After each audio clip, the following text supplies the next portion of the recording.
Lucas 2:8, havia pastores que estavam nos campos próximos e durante a noite tomavam conta dos seus rebanhos. E aconteceu que um anjo do Senhor apareceu-lhes e a glória do Senhor resplandeceu ao redor deles e ficaram aterrorizados. Mas o anjo lhes disse: não tenham medo, estou lhes trazendo boas novas de grande alegria, que são para todo o povo. Hoje, na cidade de Davi, lhes nasceu o Salvador, que é Cristo, o Senhor. E isto lhes servirá de sinal: encontrarão o bebê envolto em panos e deitado numa manjedoura. De repente, uma grande multidão do exército celestial apareceu com o anjo, louvando a Deus e dizendo: glória a Deus nas alturas e paz na terra aos homens aos quais ele concede seu favor. Quando os anjos os deixaram e foram para os céus, os pastores disseram uns aos outros: vamos a Belém e vejamos isso que aconteceu e que o Senhor nos deu a conhecer. Então correram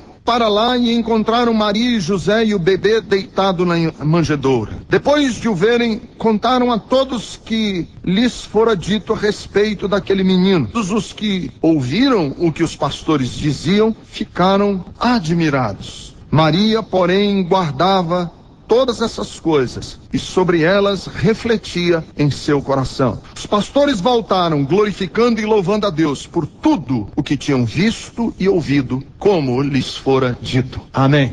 Meus irmãos, às vezes eu preciso confessar para vocês, eu leio a Bíblia e eu me surpreendo comigo mesmo. Eu às vezes tenho medo dos meus próprios questionamentos. Às vezes eu leio a Bíblia e eu fico com a sensação de que muitos relatos da Bíblia são fábulas. E eu já me perguntei, lendo a Bíblia, o que é que de fato é verdade e o que de fato é uma fábula na Bíblia. E quando eu leio um texto como esse que li, e eu tenho certeza que a maioria de vocês já leu esse texto uma pá de vezes, esse é um texto da Bíblia tão batido, tão repetido, porque todas as encenações de Natal que a gente já viu em igrejas estão baseadas nesse texto. Não existe um filme que fale da vida de Cristo que não mostre essa cena que eu acabei de ler para vocês. E aí eu fico às vezes lendo a Bíblia e de tanto ler e de tantas pessoas fazerem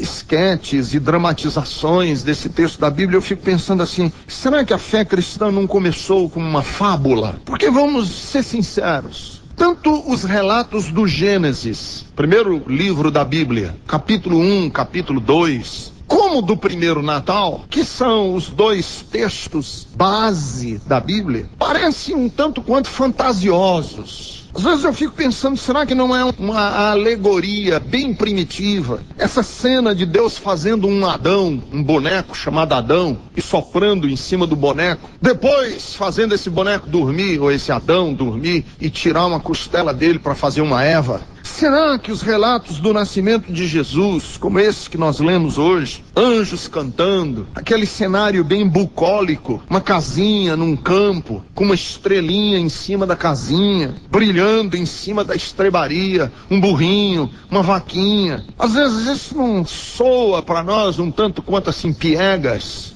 Eu leio a Bíblia e eu digo, será que foi assim mesmo? Como a gente tem nos cartões de Natal que a gente manda para as pessoas, cenáriozinho assim meio azulado, estrelinha com um rabo de cometa atrás da estrelinha em cima de uma estrebaria. Eu tenho essas inquietações dentro de mim e fico às vezes me perguntando a mim mesmo, se eu tenho esses questionamentos dentro de mim em respeito, em relação aos textos da Bíblia, o que é que faz com que eu, mesmo com esses questionamentos, continue sendo atraído por esses textos? Mesmo com esses questionamentos, o que é que me seduz? Por que é que eu fico seduzido por alguns textos da Bíblia? Eu, quando estava, durante essa semana inteira, lendo e relendo esse texto da Bíblia, eu fiquei pensando, o que eu posso...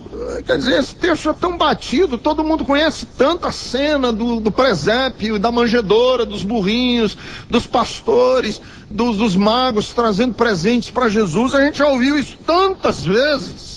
que a gente tem que pensar para que a Bíblia não fique naquela categoria de fábula, de não ficar sempre remoendo no lugar comum e repetindo chavões? O que é que na mensagem da Bíblia atrai tanto? E eu fico me questionando o que me atrai tanto quando eu leio um texto como esse que acabei de ler para vocês. Eu me questiono o porquê desta atração, dessa sedução. Então, a despeito de todas essas questões que em mim nascem quando eu estou defronte ao texto da Bíblia, eu sou atraído a ele. E o que me atrai? Primeiro, fico atraído pelo relato e pela mensagem de um Deus menino. O relato do Gênesis que me seduz é a possibilidade de um Deus que está pessoalmente envolvido no projeto do homem. O relato do primeiro Natal que me seduz, que me encanta, que me apaixona, não é a cena bucólica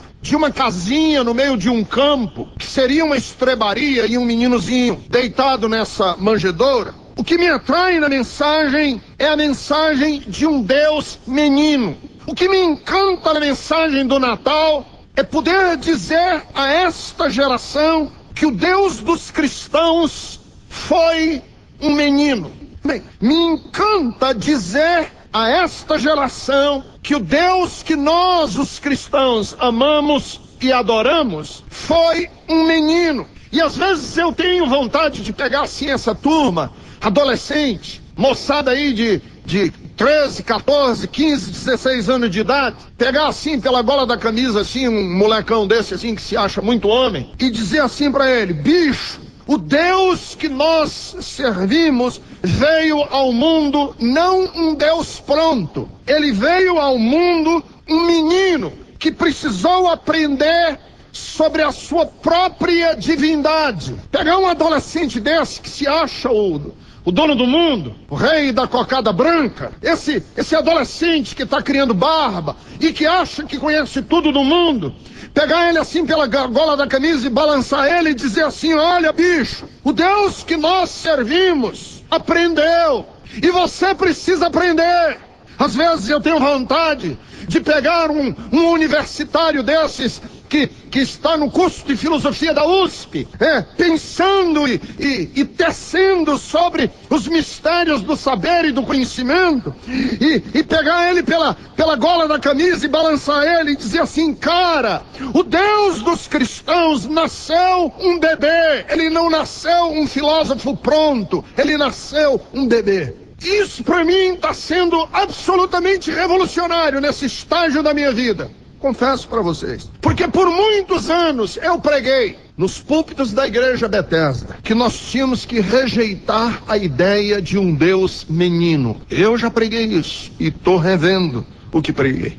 Por anos eu enfatizei que nós nos sentimos mais atraídos pelo Natal porque a gente prefere adorar um Deus que é só um bebezinho, inocente. Aí eu dizia assim antigamente: mas olha, esse bebê tornou-se adulto, tornou-se um homem. E aí hoje, depois de tantos anos, eu fico me perguntando: qual é o mais fácil? Adorar um Deus adulto ou adorar um Deus menino, criança? Às vezes eu fico me perguntando, e eu tenho cá comigo a sensação de que a humanidade prefere adorar um Deus adulto. Eu acho que hoje nós consideramos muito mais fácil adorar um Deus que nos ofereça resposta, que tenha poder para resolver os nossos problemas. E eu acho que as religiões se organizam ao redor de um Deus adulto. E aí eu fico pensando: e quando foi que Jesus deixou de ser menino? Respondam para mim, quando foi que Jesus deixou de ser menino? Quando ele fez o bar mitzvah aos 12 anos de idade, e os chefes da sinagoga vieram conversar com ele e ele respondia aos questionamentos do chefe da sinagoga. Foi nessa hora que ele deixou de ser menino. Que hora Jesus deixou de ser menino? Com que idade ele deixou de ser criança? Eu creio que nunca ele deixou de ser criança. E eu hoje acredito que os poderosos da sua época, o poder de Roma, o poder religioso de Jerusalém, o poder econômico da elite sacerdotal rejeitaram Jesus exatamente porque eles queriam um Deus adulto. E ele não era. Ele foi sempre criança. E por que é que nós ficamos fascinados com a cena do Natal? O que me fascina na cena do Natal, queridos irmãos, não é essa cena do presépio que é tão bem encenada no cinema, nos púlpitos das igrejas, nas vitrines das lojas. Não é essa cena que me encanta. O que me encanta no Natal é que Cristo nunca deixou de ser criança. Ora, como é que eu sei que Jesus nunca deixou de ser criança? Porque ele mesmo, quando um dia estava pregando, disse: deixai vir a minhas criancinhas, e não as impeçais, porque dos tais é o reino de Deus. E quem não se converter numa criança, não herda o reino de Deus. Então o reino de Deus não é de gente adulta. Ora, se o reino de Deus não é de gente adulta, e Jesus veio mostrar o reino de Deus para nós, ele não veio para ser adulto, ele veio para ser criança. Ele era menino, sempre. E os homens odiaram isso, porque eles queriam um Deus. Eles queriam um Deus que tivesse resposta para tudo. Eles queriam um Deus que tivesse um milagre para cada necessidade. Eles queriam um Deus. E ele não, veio com um coração de menino. Nasceu menino e viveu com um coração de criança a vida inteira. Sempre viveu tão despretensiosamente do diabo, que ofereceu para ele ser o dono do mundo. Menino não está interessado em ser o dono do mundo. O diabo mostrou os reinos deste mundo e disse: tudo isso te darei, se prostrado aos meus pés me adorarem. Mas ele tinha um coração de criança. E ele rejeitou essa oferta do diabo, dizendo: só a Deus adorarás e só a ele prestará culto. O que me encanta no Natal é que ele foi uma criança de coração. Ele foi menino de alma. Porque ele ensinou coisas pra gente que só os meninos entendem bem. Adulto não entende as coisas que ele falou. Ele ensinou pra gente, por exemplo, que é possível ser feliz sem precisar se vingar. Só menino entende isso, adulto não entende. Criança entende isso. Você pode ser feliz sem necessidade de vingança? Pode! E os meninos sabem disso. As crianças brigam, um pisa no pé do outro, um dá um beliscão no outro. Passam-se 5 ou 6 minutos e os outros já estão felizes e os pais estão brigados entre si. Já vi isso acontecer tantas vezes. Aconteceu um problema entre os nossos filhos e nós temos que resolver. Os meninos estão se beijando e os pais estão de bico um com o outro. Ensinou coisas que só menino entende. Se teu inimigo bater num lado do rosto, oferece o outro. Adulto não entende isso. Falou uma linguagem que só as crianças entendem. Observem os pardais. Olhe para os lírios dos campos. Isso é linguagem de criança. Adulto não gosta dessa linguagem. O mundo dos adultos é o mundo é o mundo de sobrepujar. O mundo dos meninos é despretensioso. Por isso ele tinha a singeleza das crianças. O que é que me encanta no Natal? Que o Deus que nós servimos não é o Deus bem ilustrado, não é o Deus bem polido dos bancos acadêmicos das universidades, não é o Deus bem elaborado dos arrazoamentos filosóficos, não é o Deus bem ordenado das liturgias e dos rituais das religiões. É o Deus que senta sem se preocupar com a sua reputação no meio de prostitutas e de ladrões. Jesus não tinha reputação para defender, menino não tem reputação para defender. Então ele sentava para comer entre ladrões, ele vivia no meio de pessoas, ele não tinha ambições que nós, os adultos, temos. Viveu a vida inteira com um coração de criança, e as pessoas o odiaram por isso e o levaram à cruz por causa disso. Alguém já disse que os homens quiseram matar Jesus por uma única razão: ele foi apenas Jesus Cristo. Ele não foi nada mais do que Jesus Cristo. E as pessoas queriam que ele fosse mais do que Jesus Cristo. Que ele tivesse o poder de um Hércules. Que ele tivesse a habilidade de falar de um Apolo. Que ele tivesse o poder de fazer tempestades que tinha Netuno. E ele era despretensioso, amigo de gente despretensiosa, que viveu num canto do mundo sem grandes ostentações. Coração de menino. Isso me encanta, que Jesus tenha sido assim. Você diz, pastor, o que que você fica tão atraído pela mensagem do Natal? Uma mensagem tão batida já. Em segundo lugar, eu sou atraído pela mensagem de um Deus envolto em panos pobres. O que me atrai na mensagem do Natal é que os anjos proclamaram do céu e disseram, e vamos lhes dar um sinal. Eis um sinal para vocês identificarem quem é o menino. Vocês vão encontrar um menino envolto em panos. Que sinal é esse? O anjo podia ter dado um sinal assim: vocês vão encontrar um menino levitando em cima de uma lemanjedoura no ar. Vocês vão encontrar um menino recoberto de glória e de esplendor de luz. Vocês vão encontrar um bebê 24 horas de nascido. Mas quando vocês entrarem na sala, ele vai profetizar em nome do Senhor. O menino estará deitado em um berço de ouro. Vão para um lugar assim, assim, assim, e lá vocês vão encontrar um menino num berço de cristal. Não, eu sou atraído por esse detalhe de que a cena do nascimento do menino é banal, como todos os nascimentos de crianças pobres. O menino estará num lugar pobre, deitado em um berço pobre, e vai estar envolto em panos pobres. Isso me fascina no cristianismo. Me fascina no cristianismo, porque a sua origem é despretensiosa. Às vezes, quando eu vejo os cardeais lá no Vaticano, vestidos de veludo, sapatos de seda. Às vezes, quando eu vejo os pastores evangélicos trajando roupas de grife exclusivas de boutiques europeias. Às vezes, quando eu vejo os templos suntuosos e as catedrais majestosas que são dedicadas a Deus.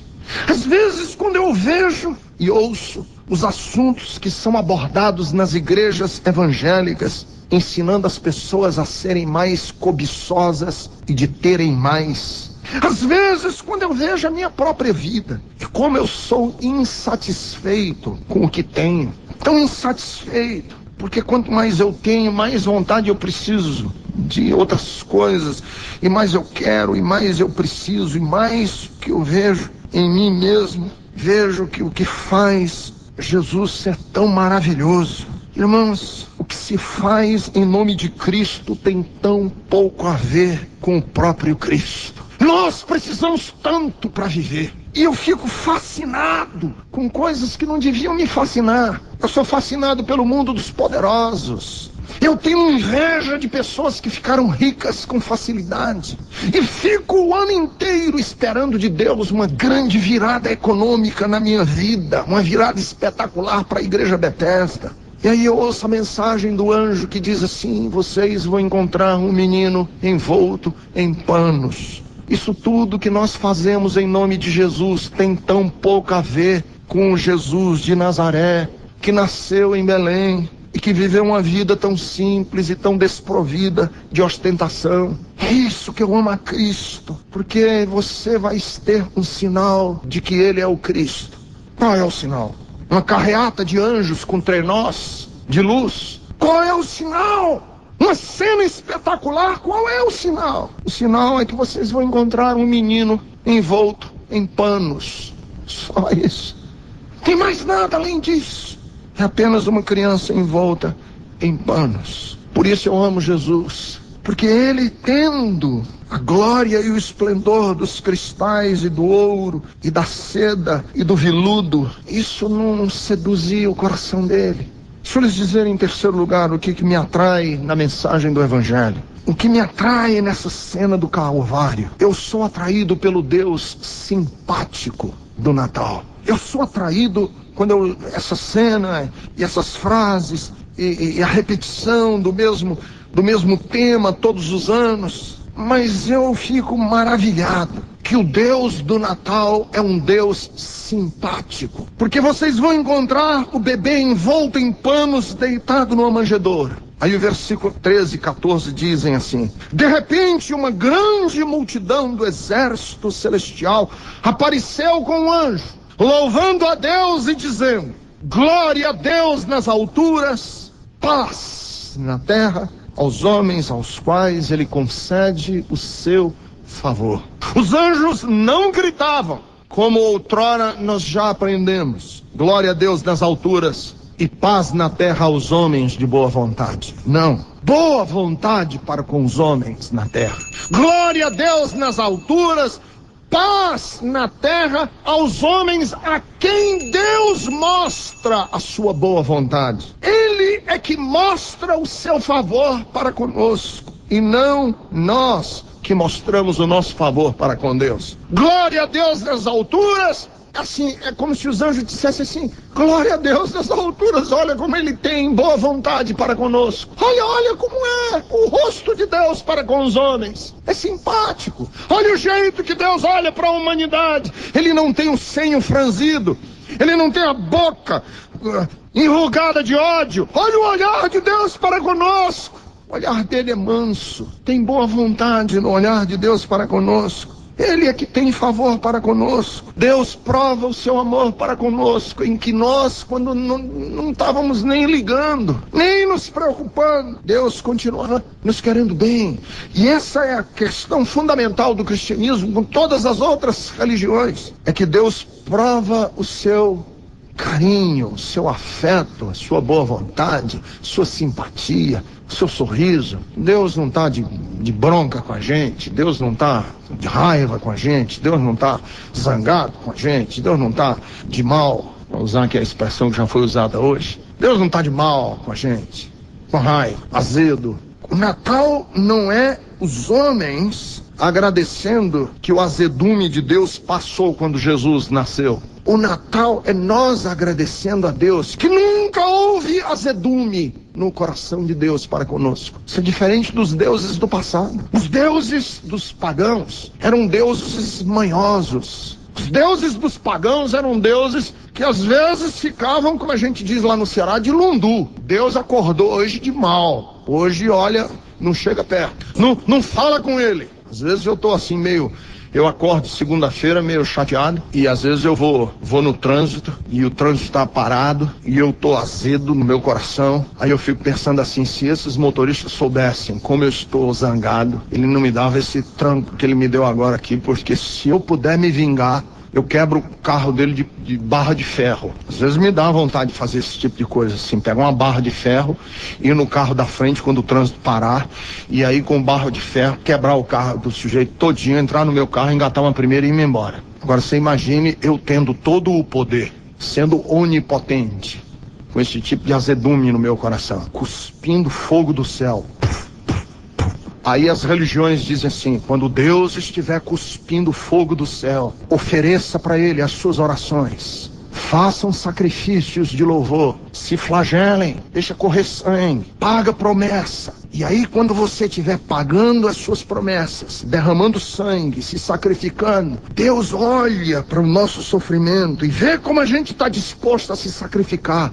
Aí o coração de Deus se abranda, e ao invés de derramar fogo e cuspir raio em cima da gente, Deus nos abençoa. Isso é que a religião ensina. O cristianismo diz assim: não, o coração de Deus nunca está de azedume conosco, nunca, hora nenhuma, em circunstância nenhuma. Não há nada que você possa fazer que faça Deus amar você mais do que Ele já ama. E não há nada que você possa fazer que faça Deus amar você menos do que Ele ama. Nada. E esta é a característica que diferencia Deus de todos os outros deuses. O Deus dos cristãos não é um Deus instável como eu sou, cheio de desejos secretos, obscuro nas suas intenções. O menino nasceu não porque houve um grande clamor na terra para que ele viesse. O menino nasceu não porque uma igreja evangélica de Jerusalém fez um culto poderoso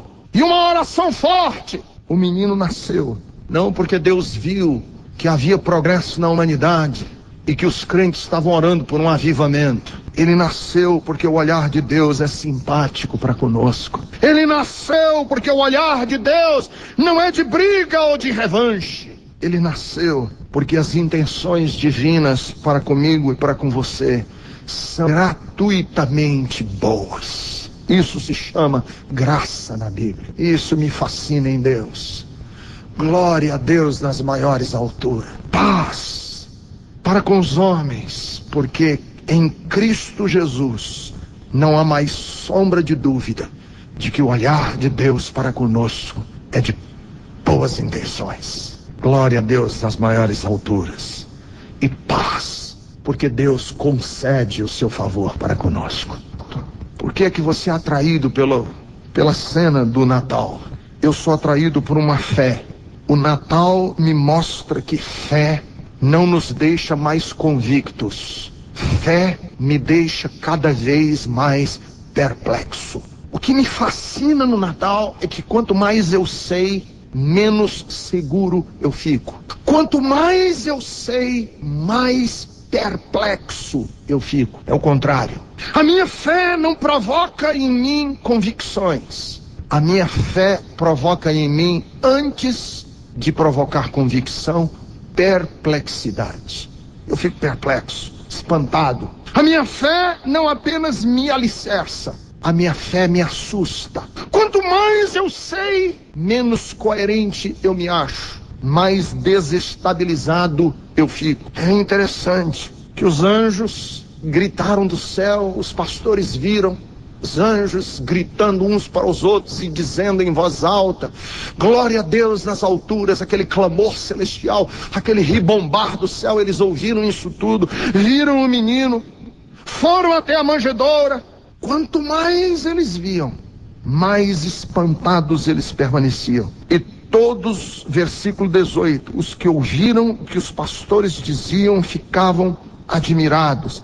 Maria guardava essas coisas e sobre elas refletia no seu coração a própria Virgem. Quanto mais ela toma conhecimento do que está acontecendo ao seu redor, mais ela precisa meditar sobre isso. Mais espantada, entre aspas, ela permanece. Mais os pastores estão com medo. Quanto mais eu conheço de Deus, menos eu sei sobre ele. O cristianismo não é aquela religião dos fariseus legalistas que conseguem colocar Deus dentro de uma garrafa.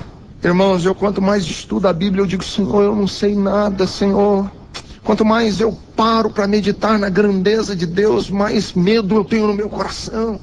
É como se eu estivesse nadando num mar, e que quanto mais eu nado, maior é o abismo que se cria sob os meus pés. É como se eu estivesse querendo escalar uma montanha, e quanto mais alto eu vou naquela montanha, mais as alturas me aterrorizam. Quanto maior foi a revelação do que estava acontecendo para os pastores, para Maria, para todos os que estavam presentes no nascimento do menino, mais espantados eles ficaram.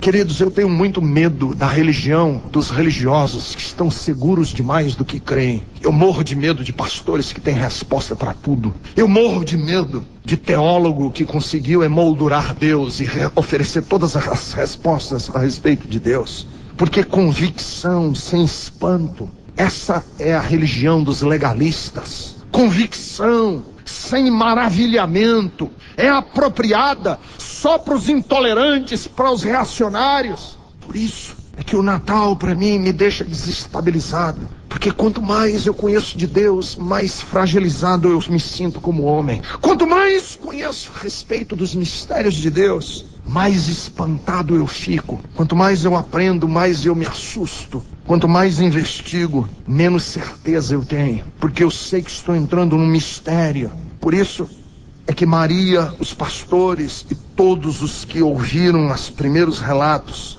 e todo mundo que andou muito próximo de Deus, essas pessoas cresceram mais em espanto do que em maravilhamento. Você sabe qual é o Natal? O Natal não é para o religioso que está confortável no seu conhecimento de Deus. O que sabe basta. O que conhece não se espanta. Que o que conhece a respeito de Deus dá para um bom debate numa roda de cerveja. Sabe, esse conhecimento de Deus se dá para a gente discutir numa roda de bar, tomando uma cerveja. Tomando cerveja, falando sobre Deus, e o que você acha? E aí vai de Deus pro Corinthians, e do Corinthians passa para discutir sobre o presidente da República, e do presidente da República volta para cerveja, e para cerveja volta para Deus, e é um papo. Sabe, esse conhecimento de Deus que serve para bater um papo, uma discussão nesses programas de televisão, bem ruinzinho que tem na televisão, liderado às vezes por uma mocinha que não sabe nada de Deus e 4 pessoas que não sabem nada sobre nada, ficam discutindo sobre Deus, na minha opinião, no meu achômetro, e o que eu penso, e não sei o quê, é que não tem perplexidade. Os homens mais íntimos de Deus, quando viram a glória de Deus, cresceram em espanto. Qual foi a pessoa mais íntima de Jesus que nós, pelo menos, temos notícias no Novo Testamento? A pessoa mais íntima de Jesus que nós temos conhecimento no Novo Testamento foi João, o que escreveu o Evangelho de João. Ele é conhecido na Bíblia como o discípulo amado. Ele era muito próximo do coração de Jesus, muito próximo. Era tão próximo do amigo de Jesus que quando houve uma questão no colégio apostólico para saber quem era o traidor, porque Jesus disse, um de vocês há de me trair, e ficou aquele clima de que ninguém sabia quem era. Todos os outros dos apóstolos foram para João e disseram assim, pergunta você, porque a você ele responde. Se você perguntar, Jesus conta para você quem é que vai trair. Pois esse João, íntimo, amigo, que é conhecido na Bíblia como o discípulo amado, pessoa mais próxima que Jesus tinha como amigo, depois que Jesus morre, ressuscita, sobe à glória de Deus.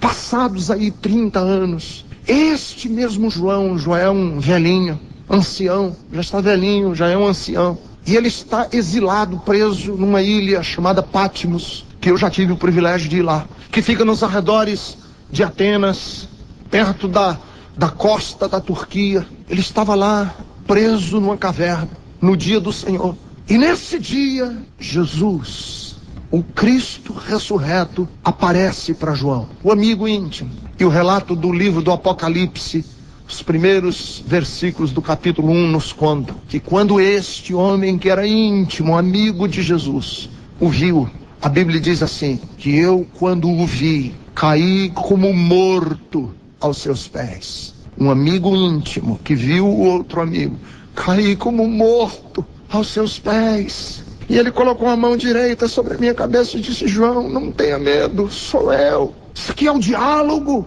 entre uma pessoa que foi a mais íntima que se tem notícia na face da terra. Eu caí como morto aos seus pés. Irmãos, é uma fé que nos desestabiliza. Não é esse cristianismo, entendeu? Raso, superficial, de respostas prontas, de respostazinha que a gente leu na revistinha de escola dominical, naquele questionário, quem é Deus? Deus é um Espírito todo-poderoso, e Jesus Cristo é o seu Filho nascido, que a gente decorou. Não é isso. Não é esta fé que a gente canta sobre a majestade de Deus, ajeitando a cutícula da unha. Não é esta fé que a gente fica em dúvida se vai cultuar a Ele ou se vai assistir o jogo do 15 de Piracicaba contra o Palmeiras. Isso me inquieta muito. Às vezes tem um jogo de futebol, Corinthians e Ponte Preta, um joguinho que não serve para nada. E a pessoa diz assim, acho que eu vou ficar assistindo o futebol, em vez de cultuar esse Deus maravilhoso.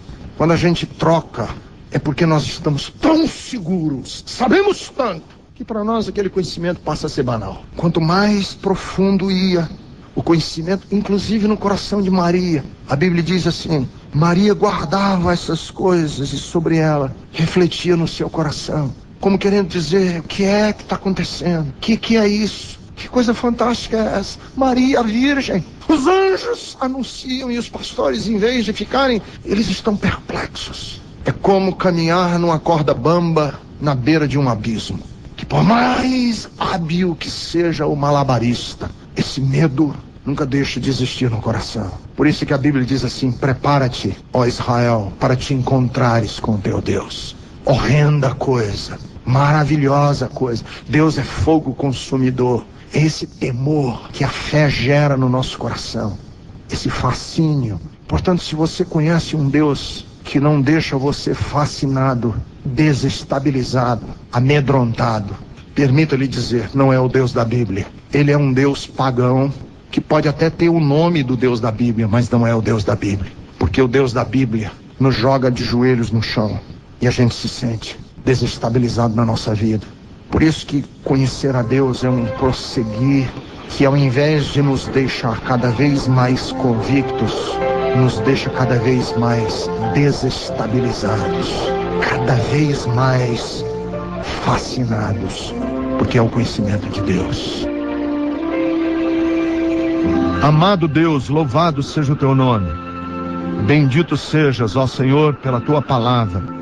Bendito sejas, ó Senhor, pelo teu evangelho, pela boa notícia de Jesus, pela pregação da palavra.